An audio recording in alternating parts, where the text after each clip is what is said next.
I'm Darren Hann, and welcome to a second season of Pocket Universe. This season, we're coming to you from the wonderful comic book shop, Heroes and Hobbies. On today's show, we have Amanda Skinner, owner and operator of Heroes and Hobbies, Wayne Leonard, Pirate Salty Dog, and Adrian Beaton, the owner of Jack Axis. So come on back. I've got to get back and fix this sideline.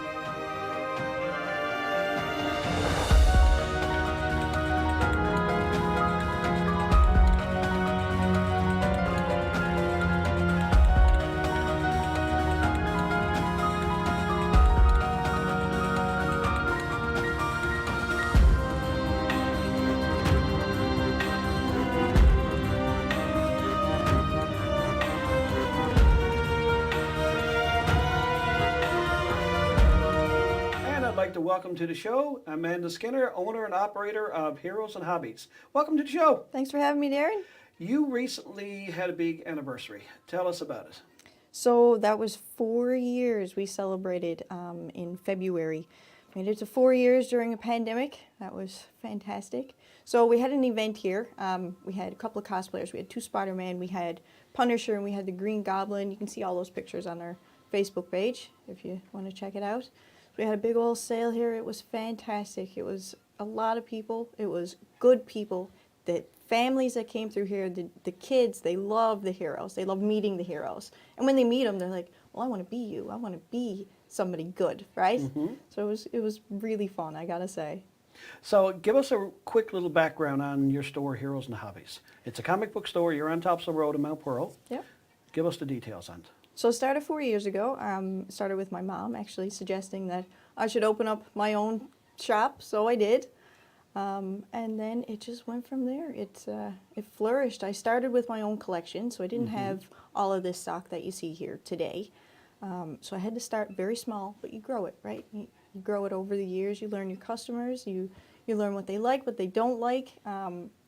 We do the events every year. There's 3 every year. So there's the anniversary event, which is in February. Right. The second one, which is in May, which is Free Comic Book Day. So that's the first Saturday in May. And then the third one is Halloween. And we have a big old party then too. Free Comic Book Day, just touch on that a little bit. So that's a chance for customers to come in and get some free comic books, check out the shop. Maybe we might have some cake this year. We couldn't the past couple of years because of restrictions. Yeah. And we have loot bags for the kids that come in, get some comic books and meet some heroes. And that's it. So the free comic books, are they more or less something that's sent out by the publisher as almost like a free sample? So it's not a free sample. The shop does have to pay for them. It's just at a discounted rate, right? Yeah. And then the whole idea is to promote your shop, to get people liking your shop and into the comic books, right? Okay, so the folks can come in, pick up some free comic books, see the ones they like, and then hopefully then get a subscription or... Yeah, you can start a pull box if you like to do that. Stash box is what we call it here. Stash box, okay. Stash box. So you like the titles, like Amazing Spider-Man is a really popular title. Batman, Detective Comics. So if you like those comics, you just put your name in, and then we'll pull a comic for you every time that they're out. So you don't miss an issue, right? Oh, that's great. So that's like a little service that you offer here. It is. Yeah. So if I like Star Trek, which everybody in the world knows to do, I'll call you up and say, listen, Amanda, I want to start getting this line of Star Trek comic books. And when they come in, you just automatically put them in, and then when I drop in to pick them up, they'll be there for me. Oh, that's excellent. Yeah. That is excellent. Now, besides comic books, what else does your store carry? So action figures, board games, statues, all of that stuff. Oh my goodness. Comic books are the number one, right? Yeah. Now, speaking of comic books, you've got a special little one there today. Tell us a little bit about that. So this is Super Thomas, and it was written 2 years ago, I believe. The beginning of this pandemic is when it started. Who is Thomas? So Thomas is my rescue dog that I take here to the shop every day. He loves coming here, yeah. So he comes in, goes to work? Comes in and goes to work. That's his job. As he's got an actual job, Thomas does. Yeah, he's the greeter, right? He's the greeter, okay. Yeah. Excellent. Yeah. So this is Thomas. Oh my gosh, everybody loves Thomas. We call him everybody's emotional support dog. Everybody, oh, that's good. Everybody needs a little bit of help. Everybody needs it. Yeah. Yeah, I have a mail carrier comes in even if there's no mail. They just come in and they say hello to Thomas and they go on. Just come to Thomas. Yeah. Yep. So this was written by Bryson. He was 11 at the time. Just going on 11. I think he was 10 at the time. Yeah. And he wrote this at the beginning of the lockdown Mm-hmm. because he thought that me and Thomas might be sad. Oh. That we couldn't come to work, right? We were Okay, doing yeah. all of this curbside, and we, Sure. you know, it was an adjustment. Yeah. So he thought that we'd be sad and we were missing the shop. So he made this comic book, and when he did, I put it out there. I Yeah. plastered it all over Yeah. Facebook. I thought it was the greatest thing that an 11-year-old, 10-year-old came up with. So Thomas came from a rescue group called Rescue NL. Okay. It was a year and a half when I got him. Yeah. And then when we had Bryce in here, we did a signing. So he had hundreds of these copies. There's Yes. 3 in the series. Okay. Right? So he had hundreds of these. He sold them. I think it was $5 for 3. And all of the proceeds he donated to Rescue NL. Rescuing them. So I think he raised, it was almost $1,600. And he wrote a big old check and he presented it to Rescue NL. It was fantastic. Oh, that's amazing. Yeah. So he came up with the idea to do that on his own. Came up all on his own, yeah. And 11 years, or 10 or 11? 10, I think he was 10. 10 yeah. years old at the Yeah. time. Yeah. And he decided to write a comic book about Thomas. About Thomas, yeah. That is so cool. That is so cool. So do you have any copies of the comic here available at the store? I do, yeah, yeah. We And still people got can pick 'em up? about 50 copies left of all 3 issues. All 3. Yeah, Now, so he's what you would call like an independent artist. he is. Yeah, So here in Newfoundland, now, are there a lot of independent artists? there are. Yeah, yeah. You've got to hunt for them. Okay. But when you do, I'm like, they are top notch. Yes. So the quality of the stories and the artwork is really good too? Beautiful. Excellent. Yeah. Now going back to like mainstream comics, what are the most popular comics on the go now? Like what's the main, because I know there's a lot of Marvel movies coming out. DC, forgive me anybody if I says, but DC are trying to make good movies, but I don't know. They are. I find DC does incredible TV shows. But Yep. when you get to a movie, it's like, oh, wait, now what happened? They stutter step. Something happens. Like I say, Aquaman. I love Aquaman. I love Wonder Woman. Yep. But back to the comics. What are the most popular comic book series now that are on the go? So on DC or Marvel side? On both sides. On Either- both either one of sides? them. Yep. So that would be Amazing Spider-Man for your Marvel side. Hulk is always good. Venom just started up again. That's doing Okay. really well. And for your DC side is always Batman, Detective Comics, Batman. yeah, Superman, Action Comics. Yeah. And then you get into your independent comics, which Spawn. Spawn is doing very, very well. Yeah. The artwork is top-notch. Spawn started off, if I'm not mistaken, as more or less like a small independent company, didn't it? And then they just grew into like mainstream. They did, yeah, yeah. They climbed their way up there. Yeah. That is excellent. That is excellent. Well, Amanda, thank you for being on the show today. Thanks for having And me, Darren. thank you again for letting us come in the week and film our episodes. Thank you so much for being here. And we'll be right back.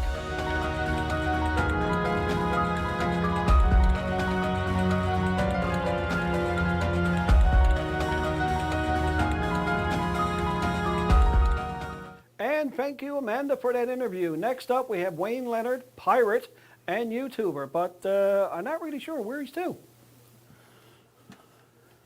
Ahoy, me mateys. How are you doing, Darren? And I want to welcome to the show Wayne Leonard, pirate and YouTuber. Welcome to the show, sir. Thank you, sir. Now, Wayne, tell us a little bit who this is and how you got started to a pirate and the group you're into. Well, the group I'm into is called the Raiders of Avalon. We started out as a small group. First, I started talking to Rod about, having a pirate day on Topsail Beach. And Because- Rod who? Rod Hand. Okay, and who's he? He is Captain Flintlock. Okay, and he's the head over Raiders. Okay. And so we were just talking for a while because I'd done the pirate day before. Right. Or the year before. And so we just started talking, and then he got the group together, and then he's got hold of Gary Murren, who makes all of our leathers. Oh, okay. So everything I got on is all from Gary. All the Oh, leathers made- is all Gary's work. Made locally. And what's the name of Gary's company that makes leather? Do you know? Vulgar. Sorry? Vulgar. Vulgar. Yeah, I can pronounce it. Okay. Yeah. And he makes all leather work for all the pirates. Yeah. Okay. Yeah. And how long has the group been on the go? Since last year, just a year. A year. Yeah. And what's the idea of the group? What do you guys do? Well, first we started to do a photo shoot. Yeah. And then we went to the Stone Jug that's down in Carboneers, I think. believe. Okay. Yeah. And so we went and we helped raise some food for the community. Fundraiser, okay. Yeah, fundraiser, yeah. And then what else did we do? We went to Trapassi and we had a little kind of a thing there for the kids. Pirate Festival. Yeah, Okay. which was a lot of fun. So now he's looking into doing other things, for the group, and the group is getting bigger. There's always people joining the group and Right. want to become a raider and stuff, right? So you guys have done stuff with the City of St. John's too on Yes. Sundays last summer. What was that all about? That was down in the pedestrian mall. Okay. So we'd go down for a few hours and walk around, talk to the people, talk to the kids. Yep. The main thing was seeing the smiles and the smiles on the kids' faces. That's what made our day. That's what makes they do it. Oh yeah, Cool. yeah, just the kids. So if someone wanted to become a pirate, what do you need to be dressed as a pirate? All right, so What do you have? I have a sword. Okay. I have a baldric, which Gary made. And baldric is what? That's the leather strap that goes. Yeah, that around- goes across your chest, which Okay. holds either your sword or your flintlock. Or Now, just, just hold it sword. Let's have a look at that. That looks real. it looks real, but it's blunt. Okay. It's smooth, so you wouldn't be allowed to use a real sword, right? Of course, no. But yeah, he done beautiful work on my sword here, Okay. right? And then my flintlock was given to me by Captain Flintlock. Okay, and that's a old-fashioned Yeah. flintlock gun. Yeah, I'll show you guys. So does every pirate need to have those two, or what? They don't have to. What do you need to make up? So this is a replica Okay, yeah. of a flintlock. Nice. So what does a pirate need? What does a person need if they want to join your group? Well, a pirate name. Okay. Now, I usually help people with their pirate names if they want help. Okay. Yeah. Also, some gear. So it's really easy to make pirate gear. You can take a pair of pants. Like my first garb was I took a pair of pants. I went to Value Village. I cut the legs. Actually, my girlfriend, who also is my last lady, Elizabeth, Yep. she cut the legs. Yep. They're very jaggedy looking. Sure. A pair of boots, an old Yep. weight shirt. That's Yep. to start off. That's to start And off. probably like a few wristbands, few old rings. Yeah. That's all you need to start That's off. all you need. Just Yeah. make so as long as the look and the A feel. bandana would help too. Bandana yeah, too? Yeah, Cool. Now you've got an eye patch. Is that real or is that part of the costume? that's part of the costume. Part of the costume. Yeah, too. and also Gary made this too. Gary makes everything. Yeah, Gary made everything. This leather here on my Yep. on the except for this one here. There you go. Yeah. So who can join the group? Anybody? Anybody. Anybody? No age limit. No. I think right now it's probably about 18 plus. Oh, is it? Yeah, Okay. yeah. But children do go along with us. We also went on the Santa Claus parade. Oh, nice. And there was a few kids there that belonged to the other Raiders. Sure. Yeah. Okay. Yeah. Excellent. Now you also have a YouTube channel. Yes. Tell us all about your YouTube channel. All right, so I started out years ago thinking I'd like to do something different, and me and my lass were just talking and talking. So what are we going to do? So how long ago now? So I started my thing in June, I think it was. Okay. And so a friend of mine messaged me and said, "Can you read my book on your channel?" Gotcha. Yeah. Or actually, no, she first said, "Would you like to? You should read a book." Sure. Right, and then do YouTube thing or something like that, right? Yeah. And I said, yeah, that's a great idea because we were always thinking about doing it, and I Sure. said, oh, I didn't know what to do. Right. Yep. So my friend and author Amy Shook sent me a book, and it's called 11 Knots. I can't really remember the rest of it, but it's 11 Knots book. It's for children. Yep. So I started doing more read-alongs, and I'm doing some jokes on the channel right now. So it's just starting out, and it's fun, right? So you get a lot of people, like a lot of kids watching, and I guess so. yeah. I got right now 39 subscribers. Oh, that's good. Yeah, which is Good- kind of cool. Yeah, Good start. Yeah. That's a good start. So what's the plans for the YouTube channel? You want to get into more stories for kids? Oh, or- definitely more stories. I can do shout outs for people, birthday shout outs. Yeah. If somebody wants to like send me something and say, this person made this, something like that, Sure, right? yeah. Yeah, Yeah. Help promote their thing, right? Okay, yeah. So with the YouTube channel too now, how can people contact you if they want to find you on YouTube? My YouTube is called Salty Dog the Pirate. Yep. Also, I have my email, if you want to contact me, is salty.dog.thepirate@hotmail.com. At hotmail.com. And for the Raiders of Avalon, the main pirates group, just to go back to them for a second, what's their contact info? I know Well, they're on Facebook, I don't think we have an email yet, Okay. but our Facebook is Raiders of Avalon. Raiders of Avalon. NL. NL. Yeah, Okay. because there is other groups with Raiders or Raiders of Avalon, so we had to change it a bit.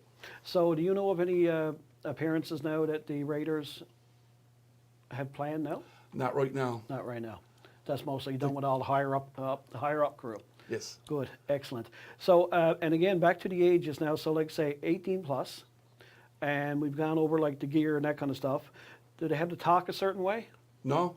No? Like when I'm doing the pedestrian model, I usually talk my normal way. Okay. Like my normal voice. Sure, yeah. Unless I get in the character. Once I get more confident too, it helps with like I am a nervous person, and Sure. this actually helps me a bit. Yep. Yeah, yeah. When And when you're- I'm down there talking to people, and as soon as I see those smiles, I'm like, I change.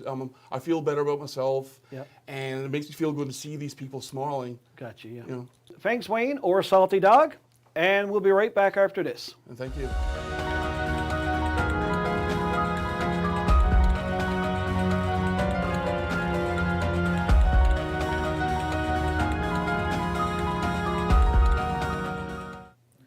And I want to welcome to the show Adrian Beaton from Jack Axes. Welcome to the show, sir. Thank you, Darren. Appreciate you having me. Tell us all about your business.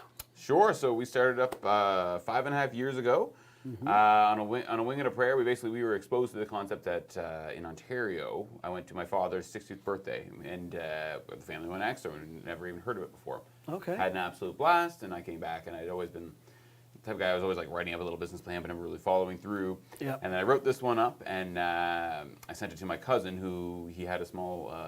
He was a teacher, but he also had a small business that he did in the summer. He was into real estate. He kind of was of my family members, the kind of investor type person. So I reached out. I sent him the business plan. He loved it. And anyway, so we started rolling with that. I was on a work term during, I was doing industrial engineering technology at Kona. Okay. And I started rolling then, and I actually was able to get my next work term. I was able to convince them to get me some government funding to work on opening this business as my work term. Right. And so they did that. And people definitely thought we were crazy, and perhaps we were. But anyways, long story short, we ended up getting open, and we were. I look at the pictures back, those Facebook memory photos, and Yeah. I'm like, oh my god, that place looked like garbage when we first opened. But Yeah. we kept pouring the money back in and back in, Sure. and it was a very scary time at the beginning, as it normally is. It was kind of one of those, I don't know how we're going to pay that bill, and Yep. then that bill got paid, and there was a little left over, and then the next bill got paid, and so on and so forth. And next thing we knew, we were open one in Halifax, we'd open one in Fredericton. It's been a wild ride. So you have 3 locations. We do, yes, yeah. Okay. So the name of the one here is Jack Axes. We're Jack Axes here, Yep. and we're Halimac on the mainland, which is very confusing. And actually, Yep. we pre-pandemic, adds to the confusion. We had planned on rebranding into Halimac here as well. Sure. Even though Jack Axes is a much better name. Yeah. But we ran into some trademark issues, which now don't matter, which only adds more to the confusion. Yes. We were in, there was another Jack Axes in Alberta, and anyways, they've now since gone under and don't exist anymore. So it wouldn't Sure. actually be an issue. That's right. But now we had 2 Halimacs and 1 Jack Axes. And anyways, we closed down and reopened at our new location where we were closed for, the better part of a year, 9 months or so. We've, everyone knew the name Jack Axes. We That's said, right. you know what, we shouldn't actually make this change right now. We need to, reestablish ourselves. So someone walks into Jack Axes, what Yeah. will they see and what can they do? This handsome face, of course. Of course. Of course. Now they'll come in. They'll see. They'll see the bar area. They'll see the axe throwing lanes, and they'll see Yep. their waiver station kind of thing. Okay, yep. You'll come in. You'll be asked, "Hey, sign your waiver. Get ready to go." You'll be walked over to your lane. You're there Yep. with your group. We'll go over like safety stuff. We'll go over training. We'll show everybody how to throw, Yep. and then we get them throwing. We go over how to score and how to compete and everything as well. Okay. And regardless of how long you're there, we're going to be back and forth coaching you because Sure. people typically are horrible at it when they first start. Exactly, yeah. But we can get everyone to land an axe. I can probably count on one hand the amount of people that have left there in the past 5.5 years without ever landing one. And what we'd like to do with larger groups and the ones that are there longer is we like to do a big tournament for them. So we draw up the Okay. tournament, we Sure. get everybody pumped up, and we have a big ridiculous wrestling belt for the winner. Good. And yeah, no, it's a really good time. Is there a minimum age to get in? There isn't technically a minimum age. What we always say is rule of thumb is 10 or older. That's Okay. typically just so you have the strength to throw the axe. And that being said, we've had some strong 7 and 8 year olds that were no problem. Yeah. So we say rule of thumb that if you're under 18, of course, where it's a waiver that you're signing, your parent or guardian will have to sign your waiver for you. Sure. But it's pretty easy doing, especially if you can find our waiver online.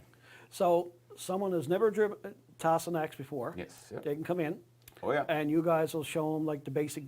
Yeah, that's kind of the beauty of axe throwing. It hits that nice sweet spot of like it's just hard enough to be satisfying when you get it, but it's not so hard that you're like I want to go throw an axe about something. I'm so mad. Yeah. But so it kind of hits that sweet spot of like you feel accomplished when you get it. But yeah, anyone can walk in off the street and Anyone walking off the street and do it. Yeah. And you say you have do you have it set up like a league? So we do. Like So your teams? our Monday and Tuesday nights we have leagues. Our leagues we're part of. You're getting deep into a world you haven't discovered yet, but that we're founding members and we're part of the World Axe Throwing League. So that's the schedule that we follow. So that has 4 leagues a year, Yeah. and with about a 4-week gap in between them, kind of thing. And World Axe League. World Axe Throwing League. We actually hosted the first ever Canadian Open. It was on ESPN. Wow. We didn't host it at this spot. It was at our Halifax space. Yeah. This is World Championships and tournaments on TV and huge purse prizes at this point. It's kind of snowballed into something pretty huge. That is amazing. That is amazing.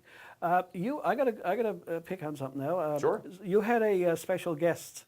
Yeah. I remember seeing one time. How did that come about? That was a pure flukish. He was walking past the building one day, and the manager at the time, honestly, he was out having a smoke. Yeah. He said, "Hey, you should go in there." And sure enough, he walked on in, and he threw axes and drank some beer, and he made a viral video, and it just kind of exploded from there. And we're talking about Jason Momoa. Jason Momoa, yeah. Jason So Momoa. it was one of those things too. Like we had just started up, and as I said, it's scary Yeah. starting a business, like Yeah. taking on lots of debt, and you're doing lots of crazy things, and so having that happen like a month or 2 into business was That just was like, fantastic. oh yeah, couldn't plan it I better. remember seeing the video online, and I was like, and he's like, axe and throwing like doing the hair, and it's like, oh my God, you couldn't have paid for that. Yeah, exactly. Yeah, I definitely couldn't have afforded to pay for that. that's for No sure. one could. I No don't one think. could. Yeah. Yep, no one could for that. Yeah. And so he came in and had a few games, I guess, or was he? Yeah, no, was he it like a would one- actually hang out there fairly often. For several months, he kind of became synonymous with the place, and that's when he Yep. started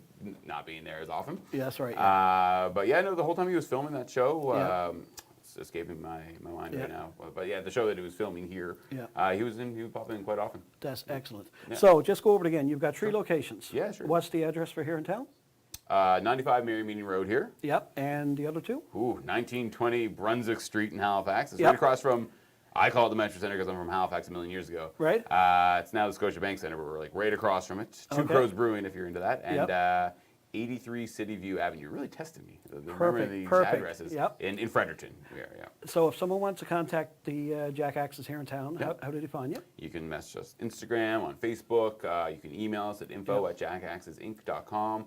Call us. We are very, you can get a hold of us pretty easy. Pretty easy. Yeah. And if someone just wants to come in and give it a try, do they have to make an appointment, or? You can make an appointment. Friday and Saturday nights, busy nights, we always recommend Okay. making an appointment. But you can walk in off the street, you can make a Yep. booking. We love having large groups, corporate groups, birthdays Okay. and bachelor parties are really great our special specialty. occasions. Yeah, exactly. Okay, Because yeah. we make it a big event. We do a big tournament up and Yep. make sure everybody's having a bit of a time. So it's great for that type of thing as well. But it's great we have a lot of date nights and everything in between. Take a date down there. I don't know. I tell you, it's interesting, but Yeah. it's a great you're kind of not focused on how awkward your date is when you're throwing an axe. So I actually think it's a social lubricant. Yep, Yeah. yep, very good. Well, Adrian, thank you for coming on the show today No problem. Appreciate you having me. and talking about all Jack Axes. Yeah. And we'll be back after this.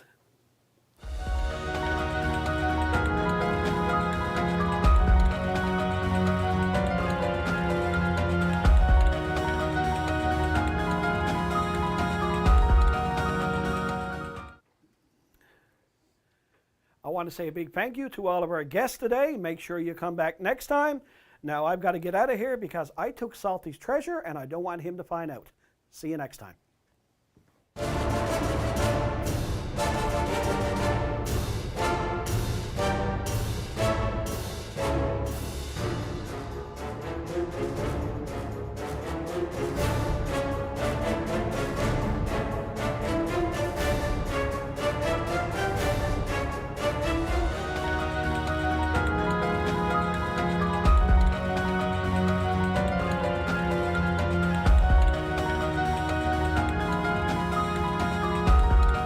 So together with a bigger team now, Yeah. I started an iFly Aerial Arts. I have an aerial school with over 100 students. And 5 years ago, we started the St. John's International Circus Fest, which is going into its 5th year. All right, so we got to go back Yeah, a whole yeah, yeah. bunch So of stuff. We there's got a to back lot up a of- lot here now. Yeah. Circus school. Yeah. Didn't know there was such a thing. Yeah, it's in Montreal. It's affiliated with Cirque du Soleil. It was kind of like Oh, their wow. feeding school. Yeah. Like I said, 20 years ago, now I'm aging myself, is when I graduated. It was a 3-year program, 40 hours a day. Wow. The year I auditioned for it, there was 100 people that auditioned. They took 11. I was one of the 11. I was the only one outside of Quebec that got accepted to that school.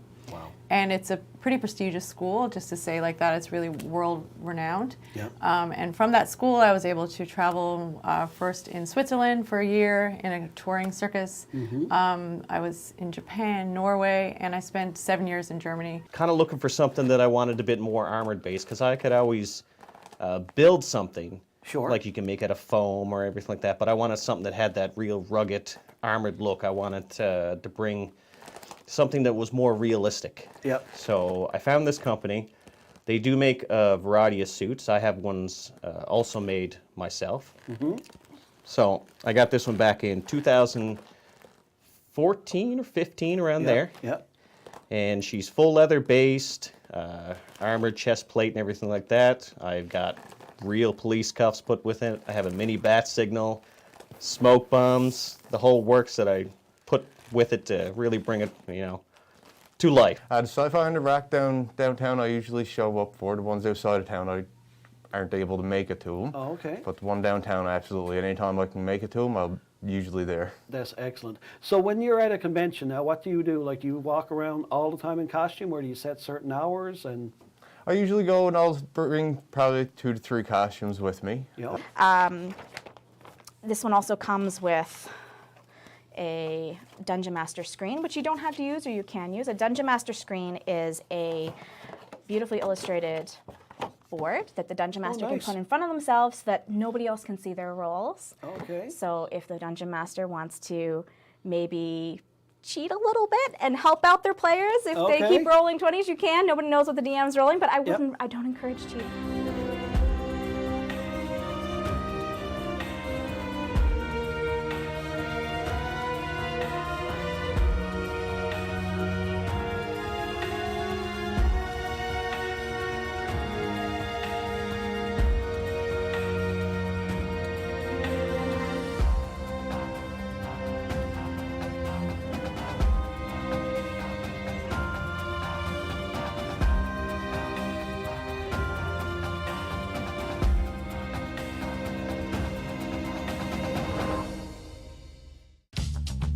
This program is brought to you by Ignite TV.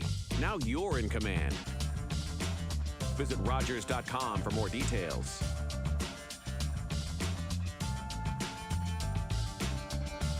If you have a comment about this program, we'd love to hear it. Email or call us, or send us your feedback through social media. We're here at the Rooms finishing our 2nd season of Sharing Our Cultures. This is the place where you get to meet amazing individuals from diverse cultural backgrounds who are making significant contributions to our communities.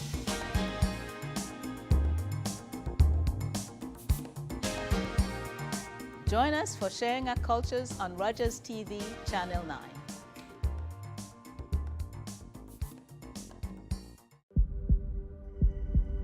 We can be hurt.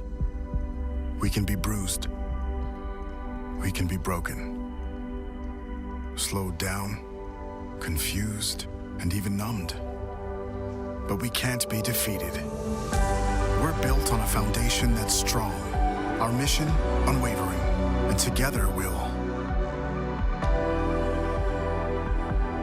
beat as one.